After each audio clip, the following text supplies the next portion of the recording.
जंग मई में पाकिस्तान ने भारत को धूल तो चटाई, लेकिन अब एक ऐसे सिस्टम की बाज़गश्त सुनाई दे रही है जिसका जिक्र शायद आज से पहले कभी नहीं हुआ। ये सिस्टम कौन सा है और इसने क्या अहम किरदार अदा किया पाकिस्तान और भारत की जंग में? जी आमिर भाई, मैंने ये सुना आजकल के एक बड़ा ज़बरदस्त सिस्टम पाकिस्तान के पास मौजूद है जिसने जंग मई में पाकिस्तान को फतह से हमकिनार किया। ये सिस्टम कौन सा है? इसकी खबरें भी शायद अब भी मंजर आम पर आना शुरू हुई हैं। हमारे नाजरीन को ज़रा बताइएगा। जी, आपने बिल्कुल सही कहा। इलेक्ट्रॉनिक अटैक, इसका नाम है इलेक्ट्रॉनिक अटैक 1, EA1 इसका कोड है। और ये वो सिस्टम है जिसके ज़रिए से पाकिस्तान ने दुश्मन की जानिब से आने वाले हर फ्लाइंग ऑब्जेक्ट को जो है उसके जो GPS सिस्टम से उसको ब्लॉक किया था। ये बड़ी हैरानकुन बात थी कि जब एक ब्रह्मोस उड़ता है आने के लिए पाकिस्तान के किसी हदफ को निशाना लेकर, लेकिन वो गिरता अफ़गानिस्तान में है। ड्रोन्स उड़ते हैं इसराइल के, जो कि आपको भी पता है कि दुनिया के जदीद तरीन ड्रोन्स में उनका शुमार होता है। हेरोन ड्रोन्स उनको कहते हैं। वो उड़ते हैं भारतीय पंजाब से पाकिस्तानी पंजाब में आने के लिए, तो भटक जाते हैं। कभी कोई कहीं गिरा, कभी कोई कहीं गिरा। ये एक ऐसा इलेक्ट्रॉनिक वारफेयर था जिसका पहले से तजर्बा दुनिया नहीं कर रखा था। आपको पता है कि रशिया जैसा सुपर पावर, जो कि भारत का बहुत अच्छा दोस्त भी है, भारत धड़ाधड़ तेल लेके बेच रहा है उसका, उस जैसा दोस्त भी जो है वो यूक्रेन के पुरानी तर्ज के ड्रोन्स को नहीं रोक सका था। लेकिन पाकिस्तान के पास ऐसा क्या था उस वक्त जो पाकिस्तान ने इन तमाम ड्रोन्स को रोक लिया? आपने सही कहा, जब जंग ख़त्म होती है तो उसके बाद बहुत सारे एस्पेक्ट्स, बहुत सारे जो चीज़ें हैं वो खुलकर सामने आती हैं। और उनमें से एक चीज़ ये भी है जो EA1 है, ये खुलकर सामने आया। असल में पाकिस्तान अब उन ममालिक की सफ़ में शामिल हो गया है जो इलेक्ट्रॉनिक मैग्नेट, जो ज़मीन की है, जो मैग्नेटिक, जो इसको रेज कहते हैं, फील्ड कहते हैं, उसके अंदर जो है वो दस्तरस हासिल कर लिया उसने। और इस दस्तरस का फ़ायदा ये होगा कि आपको पता है कि हर वारफेयर के अंदर किसी एक सिग्नल पर तो कोई चल नहीं रहा था। कोई GPS को यूज़ कर रहा है, कोई गोल ब्लेंस को यूज़ कर रहा है, कोई किसी को यूज़ कर रहा है। तो मुख्तलिफ सिग्नल्स हैं। इन तमाम सिग्नल्स को डिटेक्ट करना, कुछ हवा से आ रहे होते हैं, कुछ ज़मीन से आ रहे होते हैं, कुछ समंदर से आ रहे होते हैं। तो इन तमाम सिग्नल्स को सबसे पहले तो डिटेक्ट करना ही काम है। पाकिस्तान ने इस पर जो है दस्तरस, और किसने हासिल की ये मैं बताता हूँ आपको। ये ना कहिएगा बाद में कि आपने ये भी नहीं बताया कि किसने हासिल की थी। किसने हासिल की ये भी आपको बताऊँगा, लेकिन पाकिस्तान ने इसको रोकने की दस्तरस हासिल कर ली। और ये 1 किलोमीटर या 5 किलोमीटर या 15 किलोमीटर का मामला नहीं था, ये 400 से 700 किलोमीटर का मामला था। अभी तक तो हमारे पास जो दादोशुमार आ रहे हैं, जो तस्दीक शुदा हैं, वो ये बता रहे हैं कि पाकिस्तान के इस सिस्टम को जो है तैयार करने वाले दो डिवीज़न या दो ग्रुप थे। एक नेशनल एरोबेस टेक्नोलॉजी स्पेस टेक्नोलॉजी था, पार्क जिसको बोलते हैं, वो मौजूद था। और उसके साथ साथ इमोसो डिवीज़न ने तैयार किया। इमोसो क्या है?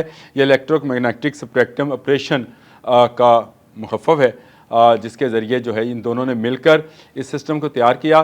4x4 सूजो ट्रक के ऊपर जो है ये माउंटेड है सिस्टम। और इसकी अगर आप साथ तस्वीर आदिल साहब चलाएं तो लोगों को समझ आए कि ये सिस्टम क्या है। ये बिल्कुल एक ऐसा सिस्टम है जैसा हम स्टार वॉर में देखते हैं।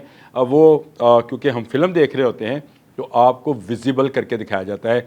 आप देख रहे होते हैं कि मुख्तलिफ शुआएँ जो हैं, रेड, ब्लू, ब्लैक, ग्रीन, इस तरह की शुआएँ जो हैं स्टार वॉर के अंदर चल रही होती हैं। इनको इंटरसेप्ट करना होता है, ना सिर्फ इंटरसेप्ट करना होता है अब बल्कि इनको अपने हक में करना होता है। इनको इंटरसेप्ट करने के बाद जिस डिवाइस से ये आ रही होती हैं उसको आप अपने इस्तेमाल में, जैसे ब्रह्मोस मिसाइल है, आपको पता है उसके अंदर से जो रेजेस आ रही थी उन्हीं को कंट्रोल किया था। और ये ट्रक माउंटेड सिस्टम जो है EA1 इलेक्ट्रॉनिक अटैक 1, इसने ये काम कर दिखाया। और ये काम करने के बाद जंग मई में जब तक भारत को ख्याल आता और जब तक भारत को इस बात का पता चलता कि उनके साथ हो क्या रहा है, उनके वॉक सिस्टम को जो है वो जैम किया जा चुका था। ये जैमिंग सिस्टम्स है जी, और मुख्तलिफ रेंज के हैं जिनमें 400, 350, 300 ये अलग-अलग हैं। फ़िक्स कम्युनिकेशन जैमिंग जो है, यानी जो ज़मीन पर فکس کمیونیکیشن جیمنگ ہے وہ 400 کلومیٹر تک ہے تو اس کو روکا جائے گا. پھر اس کے بعد اسپریڈ اسپیکٹرم جو ہے جیمنگ ہے، یہ وہ جیمنگ ہے جو میزائلز اور جہازوں پر یوز کی جاتی ہے. اور اس کے بعد واکس کا اور ڈیلنگ سسٹم ہے، اس کو 300 کلومیٹر تک جو ہے اس کو کیا جا سکتا ہے، جیم کیا جا سکتا ہے. ان سگنل کو نہ صرف جیم کیا جا سکتا ہے بلکہ ان کو کیا کہنا چاہیے بھٹکایا بھی جا سکتا ہے، جس کا ہم نے مطلب اس کا کنٹرول آپ اپنے ہاتھ میں لے سکتے ہیں. کنٹرول اپنے ہاتھ میں نہیں آئے گا، لیکن یہ بھٹک جائیں گے. بھٹک اس لیے جائیں گے کہ جو ان کو ہدف دیا جاتا ہے اس ہدف تک یہ نہیں پہنچ پائیں گے، اس سے ہٹ جائیں گے. کنٹرول لینا تو یہ ہے کہ براموس جو ہے الٹ ہو کے پھر انڈیا کی طرف چلا جائے، وہ ذرا تھوڑا سا مشکل کام ہے، اور اللہ کرے پاکستان اس میں بھی کامیابی حاصل کر لے. ہمیں تو اس کی بھی خوشی ہوگی. اور میں آج جب آپ نے میرے ساتھ سیٹلائٹ والا کیا تھا تو یقین مانے کہ میں اترتے ہوئے سیڑھیاں اترتے ہوئے اپنے اسٹوڈیو سے نکل رہا تھا تو اترتے ہوئے میں ہنس رہا تھا. جب شروع ہم نے دونوں نے یہ شروع کیا لوگوں کو بتانا کہ پاکستان کے پاس کون کون سی ٹیکنالوجی اور کون کون سے ویپنز ہیں جو کہ دشمن کے خلاف استعمال ہو سکتے ہیں، تو بہت سارے لوگ نیچے جو ہے وہ کمنٹس کیا کرتے جو نیگیٹو کمنٹس ہوتے تھے. وہ کہتے ہیں جی پاکستان تو سوئی نہیں بنا سکتا، پتہ نہیں وہ بھی چائنا سے لیتا ہے، کیا لیتا ہے کیا نہیں لیتا. اس وقت دنیا آپ کو کیوں مان رہی ہے؟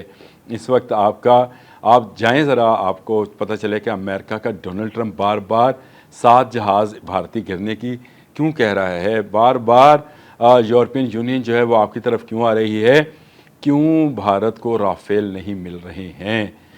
یہ ذرا جا کر تو دیکھیں اور دیکھیں کہ کیا کیا سسٹم پاکستان نے جو ہے بنا لیا ہے، یعنی خود ڈیولپ کر لیا ہے.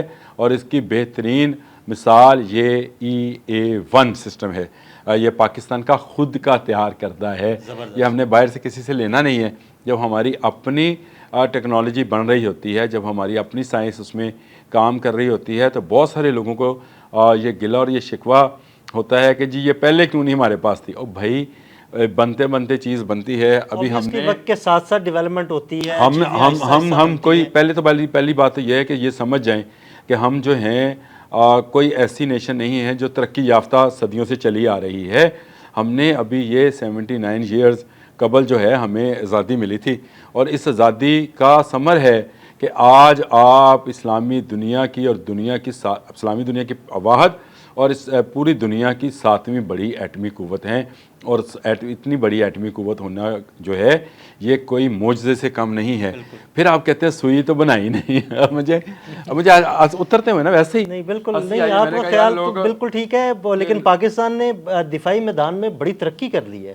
دفاعی میدان میں نہیں، باقی میدان میں بھی اگر آپ کسی دن اس پر بات کرنا چاہیں گے تو ضرور کریں گے کہ پاکستان نے کن کن میدانوں کے اندر کہاں کہاں پاکستان نے کیا کیا اعزازات جو ہیں حاصل کر رکھے ہیں. لیکن کیونکہ پاکستان میں ہم ایک سمجھیں مارشل ریس ہیں.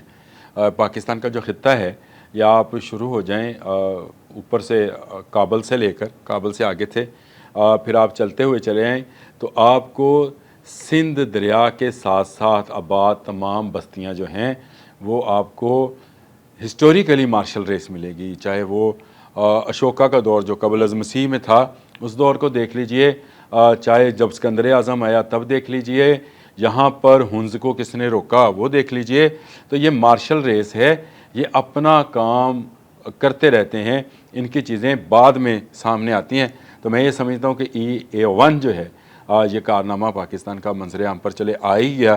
تو آپ نے اس کا ذکر چھیڑ ہی دیا، تو کر رہی تھی یہ بات میں نے بھی کہ پاکستان نے ٹرک ماؤنٹڈ ایسا سسٹم بنایا ہے جو مختلف قسم کی ریزز کو ایک ہی وقت میں نہ صرف ان کو جو ہے وہ روک سکتا ہے، انٹرسیپٹر ہے ان کا، بلکہ ان کو بھٹکا بھی سکتا ہے. تو یہ بڑی بات ہے کہ انڈینز سب سے جو کامیاب جو اس کی رشین انڈین ٹیکنالوجی مشترکہ ٹیکنالوجی کا شاہکار ہے برہموس، اور جس کی سپیڈ جو ہے وہ سپر سونک ہے، اس کو بھی ہم نے اگر بھٹکا لیا ہے تو اس کا مطلب ہے کہ مستقبل میں ہم اس میں مزید ترقی کریں گے، اس ٹیکنالوجی کو مزید انہانس کر لیں گے. اور بہت سارے ریڈارز جو ہیں پھر اس کے بعد ان کی جو میگنیٹک فیلڈز ہیں ان کو ہم قابو کر لیں گے، جو آپ وہ بات کر رہے تھے. بہت شکریہ عامر بھائی. جی بالکل، عامر بھائی نے بڑی تفصیل کے ساتھ EA-1 کے بارے میں آپ لوگوں کو بتایا. عدیل احمد اور عامر رضا کو اجازت دیجیے گا. اللہ حافظ.